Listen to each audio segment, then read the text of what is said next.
But we knew, okay, well, if I get a pathway from Dejero, it'll work because it's Dejero. It always works. It always works. Having that relationship with a supplier that goes beyond just, I buy a thing off you, you send it to me, done. I know that if I have a problem, I can call Sook, and Sook is probably going to find some way to help me out. And as a result of that, we've bought a lot of stuff. Not because we're just like big fans of Sook, although we are, obviously. And we're not just because we're big fans of it, because we know it's going to happen. We know it's going to work. I'm going to plug it in. I'm going to stick a Cat 5 in the back. And, it's going to work. I don't even have to worry about it. It's a stress gone. It's time saved. It's money saved, really.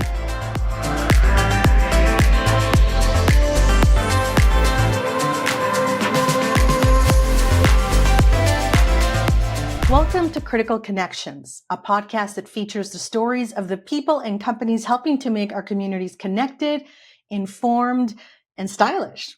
From sparkling beginnings to radiant futures, the journey of the British home shopping network includes TJC and Ideal World. Since then, it's become a giant in the UK's online retail landscape.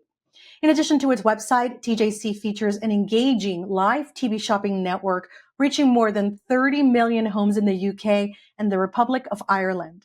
Joining me now from the UK are broadcast managers Martin Willingham and Victoria Roche. He's been with the company for 9 years, so he lives and breathes video production and live broadcast. Welcome, Martin and Victoria. Hello. Hi, thank you for having us. Also joining us is Sook Grewal, a sales account manager with Dejero. Sook is a solutions troubleshooter and a deeply passionate professional solving connectivity problems. Happy to have you with us for this one. Happy to be here. Thanks for having me. Okay, let's jump right in. For those who are not familiar with TJC, tell us about the organization and what has made it so successful. So TJC has been around in the UK now since 2006. It's part of the bigger VGL group. So VGL started by supplying, so many of the high street or like shopping mall retailers likely carry something from the VGL group.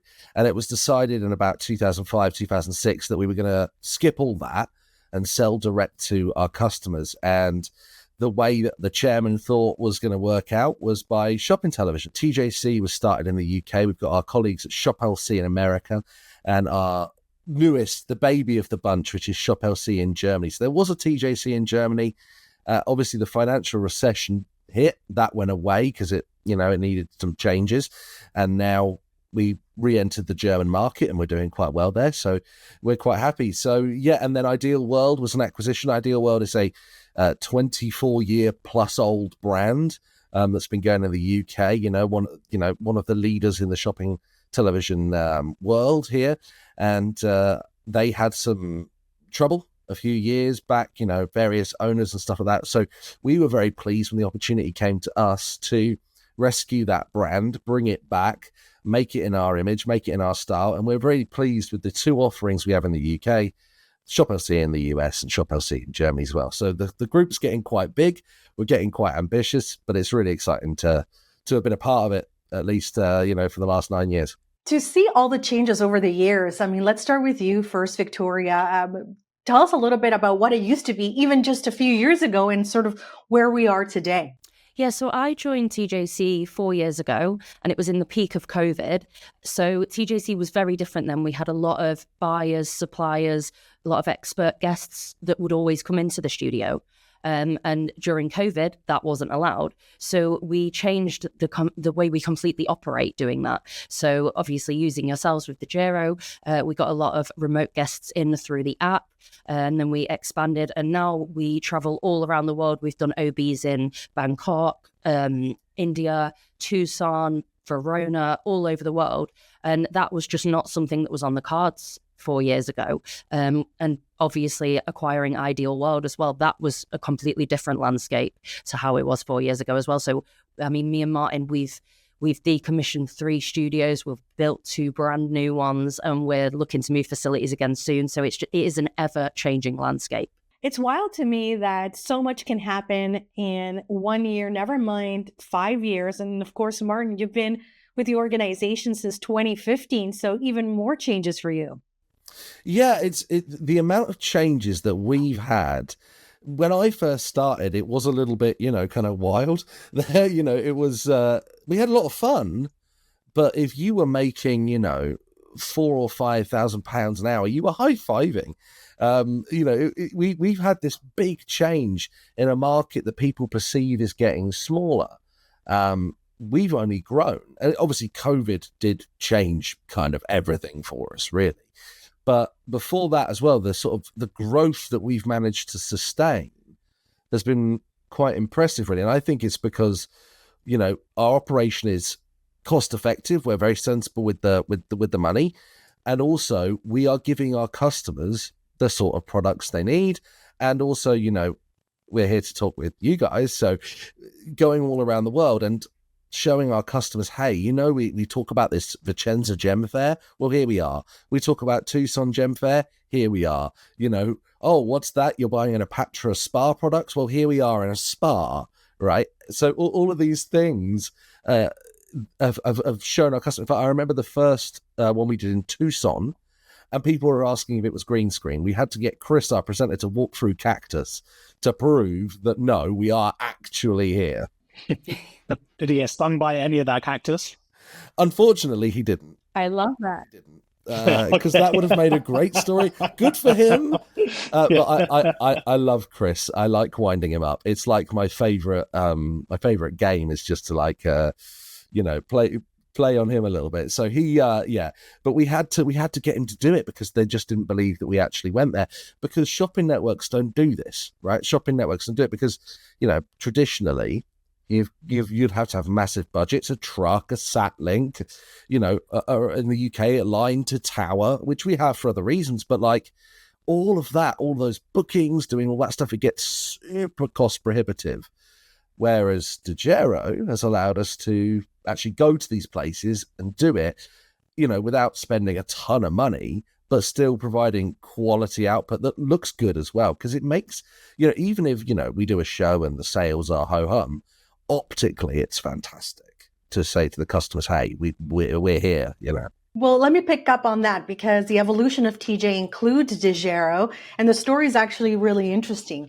TJC wanted to take its live auction style programming outside of the studio. You mentioned that, to locations around the world, ushering in really a new era for the production and broadcasting of teleshopping shows. So talk to us about the idea, and then Dejero, what it was helping you to achieve through this new way of doing television, if you will. Yeah, so it was weird because the US had already started using Dejero. They had already acquired a couple of Engos, which are a little bit long in the tooth now, but they're still going. And we said, okay, now we want to get in on this. Now, we did trial a thing a few years before, where we did it in like a really kind of budget way. They tried doing it over like, VoIP type services to try and do it in a cost effective way. But of course that's not resilient, and it wasn't very great quality. And, so we said, hey, we want to do it. And my colleague in the States, Joe, said, hey, get this. So we got it with, honestly, pretty little expectations. It was, okay, well, we'll see how this thing goes. And then Suk actually came in and trained all of us. He just had, I think 6 or 7 people just staring at him like trying to understand. I still remember that day. Yeah. All of us trying to what's this thing do? What's this? How's this going to help our teleshopping? And then we suddenly figured it out when Rich is one of the engineers, we got thrown on a plane, and it was, right, you're going to Tucson and you're going today. And we were like, oh, I better get my case then. And poor old Rich as well, terrified of flying. Turbulence happened. He grips the seat and doesn't talk for an hour. He pauses his movie and he's like, oh. So we got taken off to Tucson, and from there it was, okay, well, we can do this. We can do it anywhere. And suddenly we're going, well, where's the next one going to be? And then we started doing Italy. We've done a ton in Italy. Italian designers, Italian jewelry, so a ton of stuff there. So it was the growth of the amount of products we have from you guys has changed because we've gone, oh, we can have this. Oh, wouldn't it be nice if we had this? And it started with we had a waypoint and a couple of Engos, and it was, well, return video would be good on these things. The YouTube feed's like 30 seconds delayed. Oh, honey, you guys offer this thing called QPoint. So every time we've run into a problem, there's been a solution, and a solution that's, suited our budget quite nicely. So would you say, Victoria, that sort of the connectivity solutions have made something that would have been impossible before for TJC a real possibility? Absolutely. I think if we don't just talk about the OBs here, if we talk about just our day-to-day operations, Dejero actually provides, since we acquired Ideal World, it's in a different site. So all of our transmission comes from the TJC studios, but the Ideal World studios are across the road. And Dejero offers our B leg there. So if anything goes down with our main encoders, which unfortunately has happened a few times, Dejero is there. The connectivity is reliable, and we just know that we can always trust it. And I think that it's just opened up so many possibilities, not just traveling, but just having that security on site to always provide. We're shopping telly at the end of the day. If we're not on air, we're not making money. And it's so important for us to be able to be on air all the time, and having that connectivity and knowing that it's safe and reliable just opens up so many more possibilities for us. Yeah, and it's interesting because I think a lot of organizations, including yours, has, not just your broadcast facilities, fiber networks, just a network in general to be able to support your different, activities. But sometimes the inevitable happens. And for you at TJC in 2023, for a period of days, these fixed lines were compromised. So tell us how you used then Dejero to help facilitate what I can only imagine was a nightmare of days. Yeah. Actually, I got corrected on it the other day, just it was 2022, because I thought it was a year prior, because I've aged. That's what happened. I aged. There's some grey in the beard. I've trimmed the beard because I didn't want you to see the salt and pepper going on here. Because you're trying to block it out. Block it out. Right. I mean, you saw me on Friday. That is a man who has been stressed. So yeah, we actually lost a lot of connectivity into the building, and there was a bit of panic from IT, who started pulling Cat5s out of patch panels and stuff. And I'm like, please don't touch anything. But they were pulling stuff out. So we had one of our lines into the building just go. And to this day, we've never figured out what actually really happened there. But it really made a mess. A lot of static IPs were lost, and stuff sort of stopped working. So my first moment there, my first priority was, oh goodness, how do I get all this stuff back on air? So the first thing that got affected, in the first way that Dejero helped us out, this is even before I picked up the phone to Suk, because that happened as well.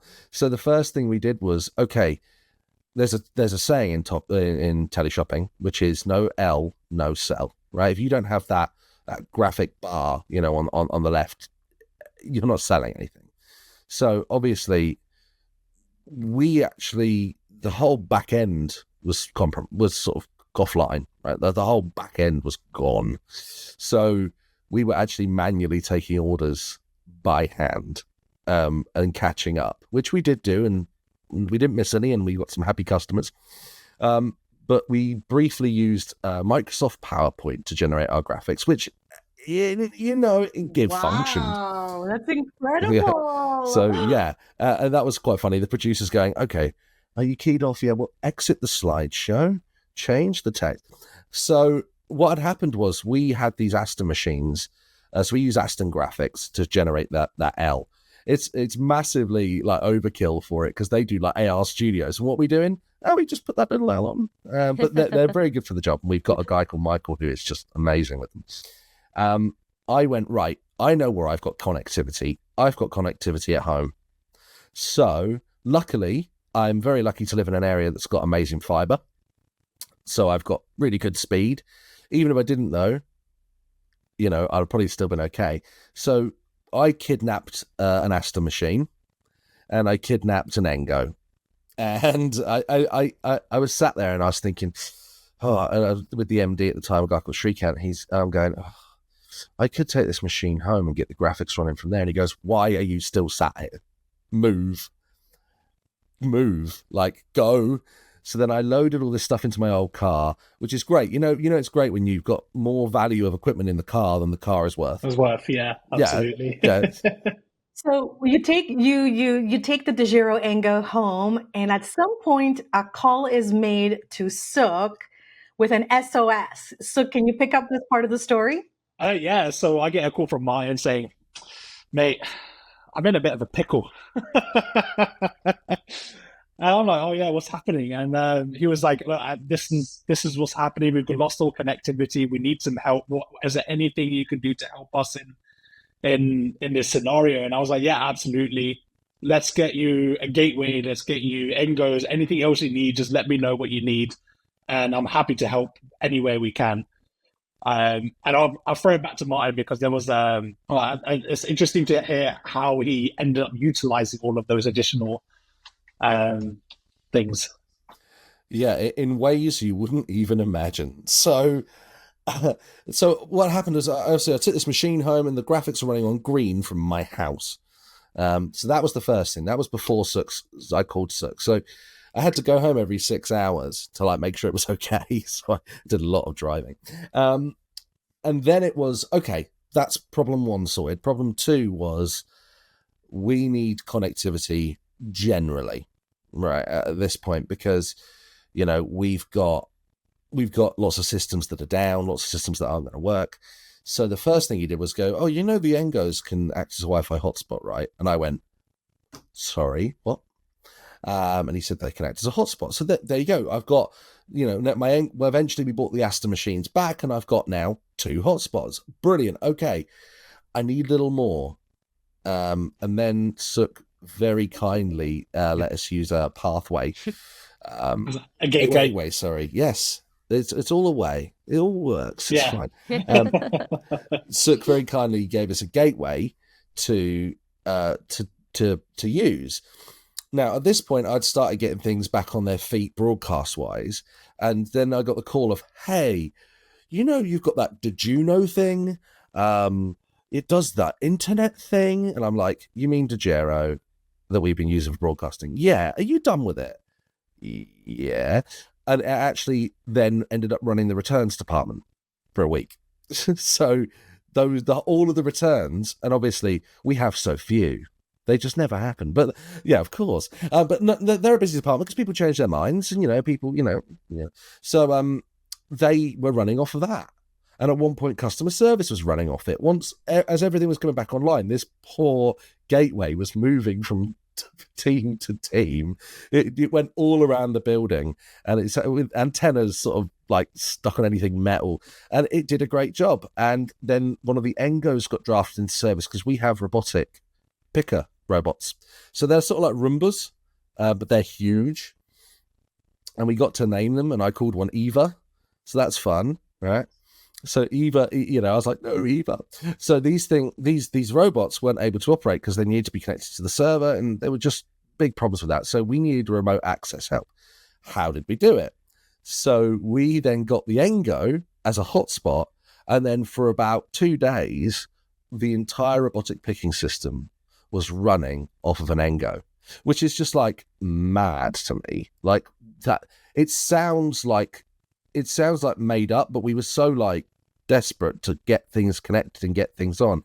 We had a bunch of Vodafone called them gigacubes. They're like little 5G modems, and we were actually hurting the nearest cell tower.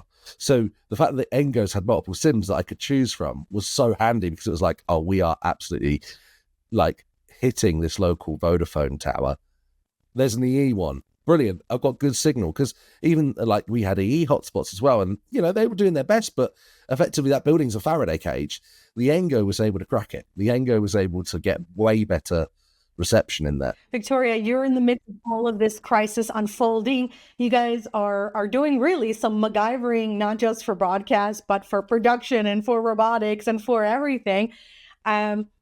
when do you realize, or when's the moment that you kind of goes aha in your brain where you realize, oh, this is actually working.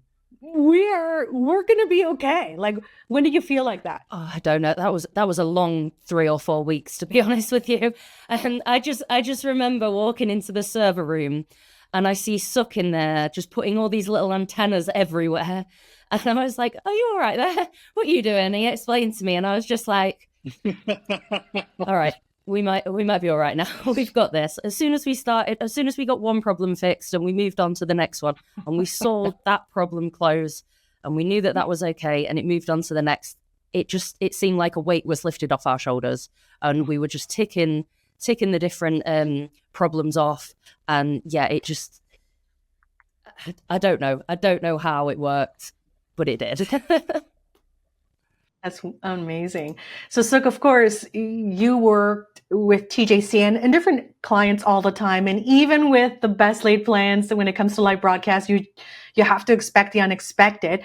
So talk to us about resiliency and the robustness of Dejero technology, which includes, of course, smart blending technology. Yeah, absolutely. So you being able to utilize all of those different connections that are available, like in this instance, you didn't have the fiber, but being able to utilize multiple cellular networks, like Martin mentioned earlier as well, hammering that Vodafone tower, but we have the EE towers available, or the O2, being able to blend all that together to give one resilient network to get your robotics online, to get your return systems online, even to get the return video feeds or what any other sort of for the live broadcast, but also for the technology that you actually needed for the company to run, is all being utilized by that smart blending technology, right? That can give you that resiliency over multiple networks and almost guarantee you no downtime. Mm-hmm. Victoria, you mentioned ideal world, small budget. You've started only with one encoder. So talk to me about launch date, because it wasn't smooth sailing. It almost feels like something challenging has to happen, but then, oh man, it's just a complete success. But that first day might be tough. Tell me about it. Yeah, so obviously we acquired Ideal World. We bought all of their kit and our management, because it was a big investment. It was a big risk to buy the brand and trial it. So they just gave us a single encoder leg and said we'll get a B leg eventually. Launch day comes, 6 a.m. Me and Martin had been there since 10 p.m. the night before, and we moved from this studio that I'm actually in now to across the road. And 6 a.m. hits, we go live. We're waiting around for a couple of hours just to make sure everything's okay. 9 a.m., the MD and some of the higher ups walk in, and we're having a chat with them. And I just noticed on our output, we're getting flickers of black. And I looked to Martin and I'm like, that's not meant to be doing that, is it? And he's like, be quiet, we'll get it fixed.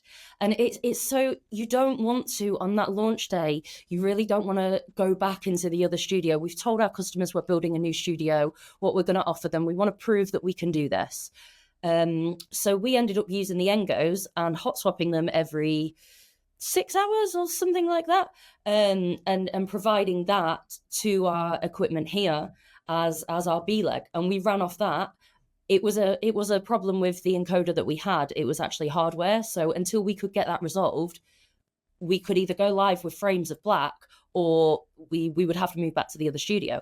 So having those two Engos there and just hot swapping them every couple of hours, sending it out and broadcasting, it just gave us the assurance that we needed, because like I said, you really don't want to go back on something that you've committed to and that you've said that you're going to provide to your customers. We wanted to make sure that we could do that. I understand that at one point these Engos were running for many, many, many hours.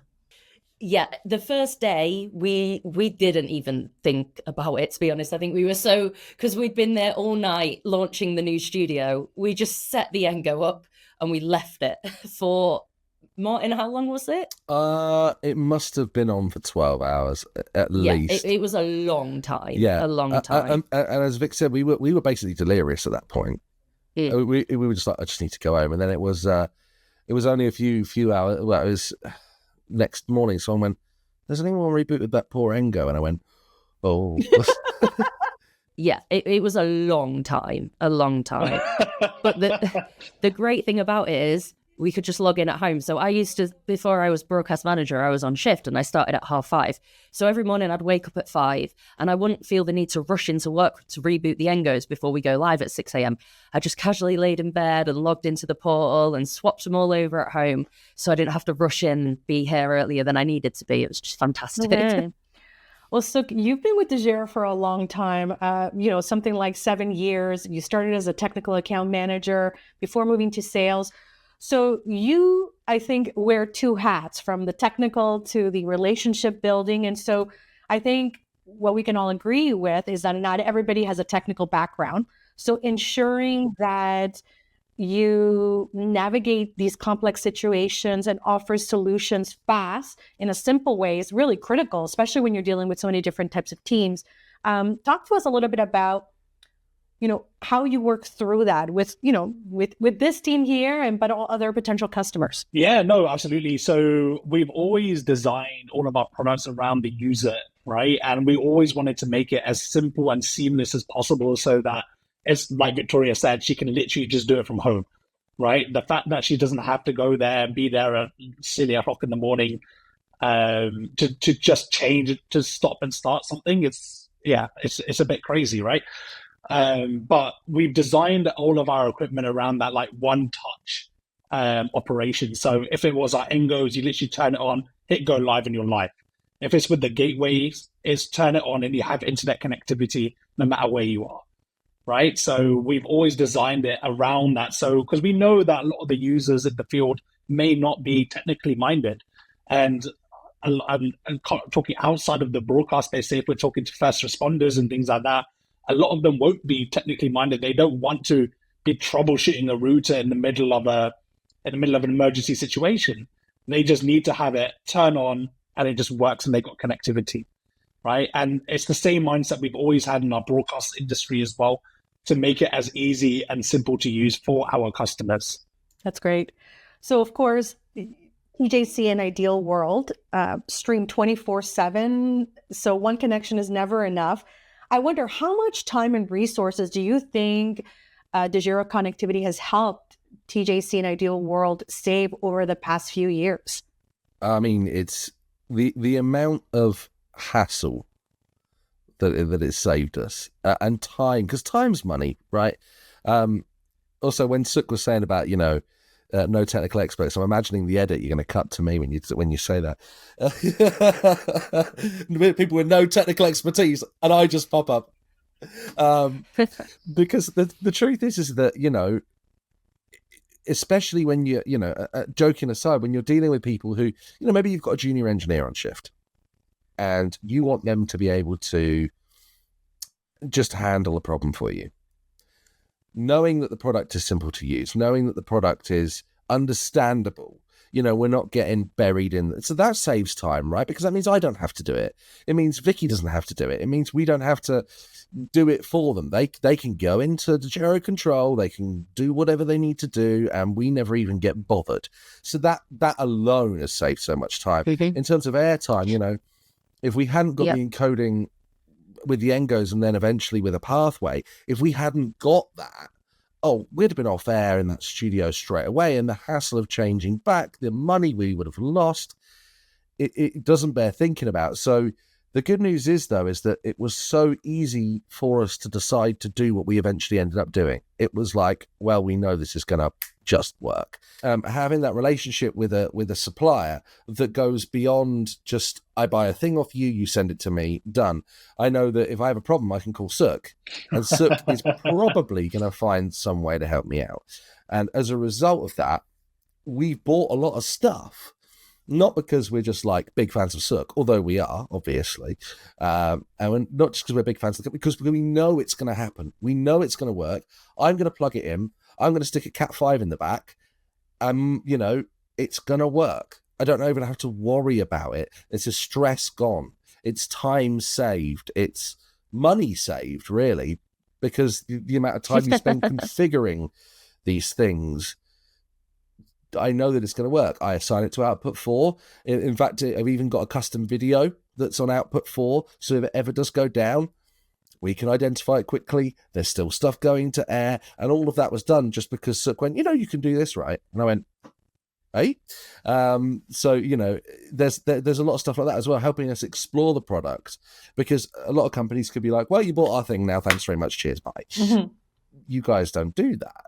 Even if, we've had our waypoint and we've had our cue point forever, and I'm still finding out new stuff, and you guys are still updating it, and you guys are still supporting it. And I think that's so important, that long-term support, working with the customer and taking feedback as well. So important. So let's switch gears a bit, because we focused a lot on hardware, but you've also taken advantage of the Dejero Live Plus app. I wonder, Victoria, if you can talk a little bit about sort of how it's helped your company. Yeah, of course. So as I said previously, I joined mid-COVID, and that was a time where the studio was completely locked down. It was only production and minimal people in the warehouse. Everyone else was working from home. And to try and minimize any problems in production, we weren't allowed any remote guests. We weren't allowed any experts, anything like that. And TJC really relies on that. And at the time it was just TJC, but Ideal World now, they also rely on it, because it's really important to show our customers where we get these products from and how we source really good deals and get really good expert advice from the people that are making them. So we've been every day, there are multiple hours of our 24-hour broadcast where we use Dejero Live Plus. I mean, it's got to be, honestly, at least 12 hours a day over both channels. It's a big amount of time that we use, and it's allowed us to get people from Australia and New Zealand and America who it costs a lot of money for them to come over here just to talk for an hour or two. So every day we have experts coming on, and it really helps because we get live texts into the studio as well from customers so that the presenters can address that, and just giving the customers a way to interact with the people that are either manufacturing the products or creating them. It really helps answer their questions and give them that peace of mind when they're buying it. You don't want to forget Tony in Brazil. That's amazing. He was our guinea pig. Oh yeah, and Tony. Oh, actually, I think, Martin, you were our guinea pig, because in COVID... I was? Yeah, in COVID, we were wondering what would happen if no one was allowed in the office, not even production. And because we're the sales channel, there's no sales if we're not on air. So Martin actually at 1 a.m. sold some hand sanitizer from his house in his back room with the Dejero Live Plus app. I sold 250 of them bad boys. Yeah. Oh, did you actually? Yeah.